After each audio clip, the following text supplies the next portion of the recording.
Bismillahirrahmanirrahim. Assalamualaikum warahmatullahi wabarakatuh. Kami dari kelompok 8 akan mempresentasikan hasil diskusi kami terkait konsep dasar wakaf dari matkul Tata Kelola Siswa.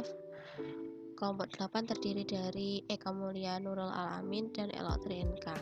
Materi konsep dasar wakaf yang kami bahas yaitu pertama mengenai makna wakaf, dasar hukum wakaf, tujuan dan fungsi wakaf, kemudian rukun dan syarat wakaf. Makna wakaf. Secara etimologi, wakaf berasal dari perkataan bahasa Arab waqafa yang artinya berhenti atau menahan.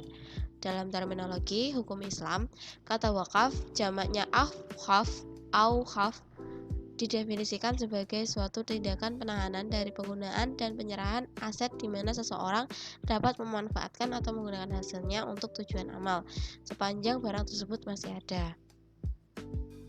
Menurut ahli fikih dalam memberikan definisi wakaf, yaitu Imam Hanafi yang mengartikan wakaf sebagai menahan materi benda atau al-ain milik wakif dan menyedekahkan atau mewakafkan manfaatnya kepada siapapun yang diinginkan untuk tujuan kebajikan.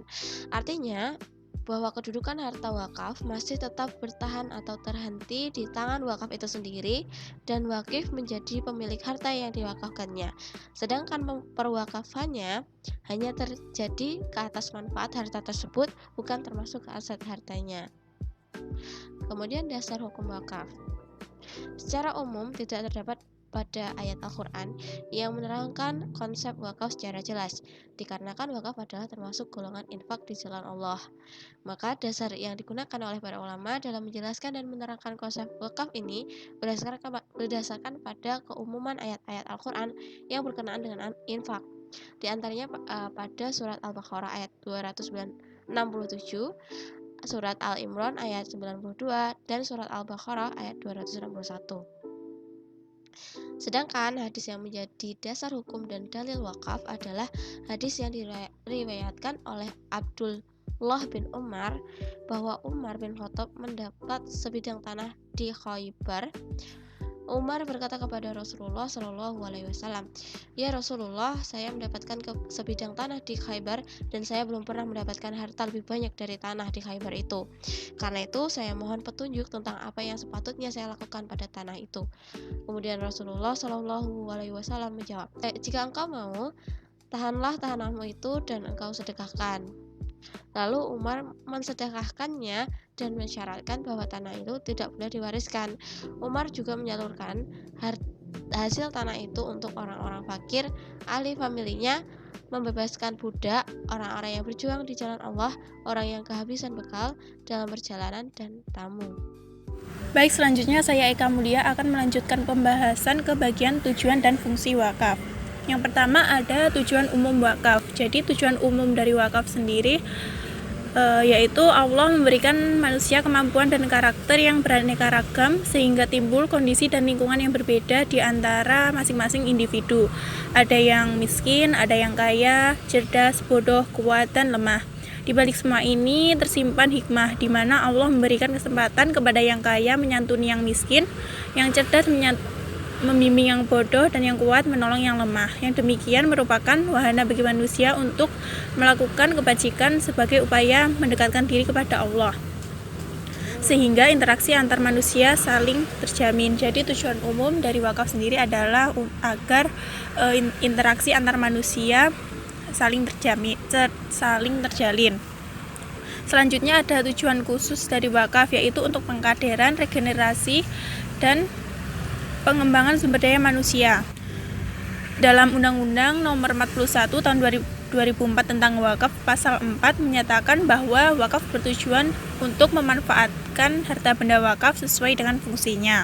Selanjutnya fungsi wakaf yaitu menurut KHI pasal 216 dan pasal 5 Undang-Undang Nomor 41 Tahun 2004 tentang wakaf, dimaksudkan dengan adanya wakaf terciptanya sarana dan prasarana bagi kepentingan umum sehingga terwujudnya kesejahteraan bersama. Dengan demikian, orang yang kehidupannya di bawah garis kemiskinan dapat tertolong kesejahteraannya dengan adanya wakaf. Kemudian, umat Islam yang lainnya dapat menggunakan benda wakaf sebagai fasilitas umum sekaligus dapat mengambil manfaatnya. Selanjutnya ada rukun dan syarat wakaf. Jadi untuk rukun wakaf sendiri yang pertama yaitu wakif atau orang yang mewakafkan harta, yang kedua mauquf bih atau barang yang diwakafkan, mauquf alaih pihak yang diberikan wakaf, dan juga sigot yaitu pernyataan atau ikrar wakif sebagai suatu kehendak untuk mewakafkan sebagian harta bendanya. Selanjutnya syarat-syarat wakaf ada 5 menurut Undang-Undang Nomor 41 tentang wakaf pasal 6. Yang pertama wakif atau orang yang mewakafkan. Jadi syarat wakif sendiri adalah dewasa, berakal sehat, dan juga tidak terhalang melakukan perbuatan hukum dan pemilik sah harta benda wakaf. Yang kedua mauquf bih atau harta benda wakaf. Jadi benda harus memiliki nilai guna, harus diketahui ketika terjadi akad wakaf, dan juga benar-benar telah menjadi milik tetap dari si wakif. Selanjutnya syarat nazir atau pengelola wakaf, yaitu memelihara harta benda wakaf hanya dapat diperuntukkan untuk sarana ibadah, kemajuan dan peningkatan ekonomi umat, serta kemajuan dan juga kesejahteraan umum lainnya yang tidak bertentangan dengan syariat maupun peraturan perundang-undangan. Lalu syarat sigot atau ikrar wakaf, yaitu dapat dikemukakan dengan tulisan, lisan, ataupun suatu isyarat yang dapat dipahami maksudnya.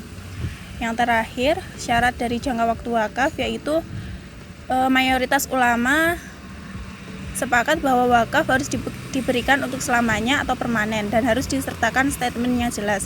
Namun, menurut ulama kalangan Hanabilah, wakaf sah dilakukan dalam jangka pendek maupun jangka panjang. Sekian presentasi dari kami. Terima kasih atas perhatiannya. Mohon maaf apabila banyak kekurangan dan kesalahan. Wassalamualaikum warahmatullahi wabarakatuh.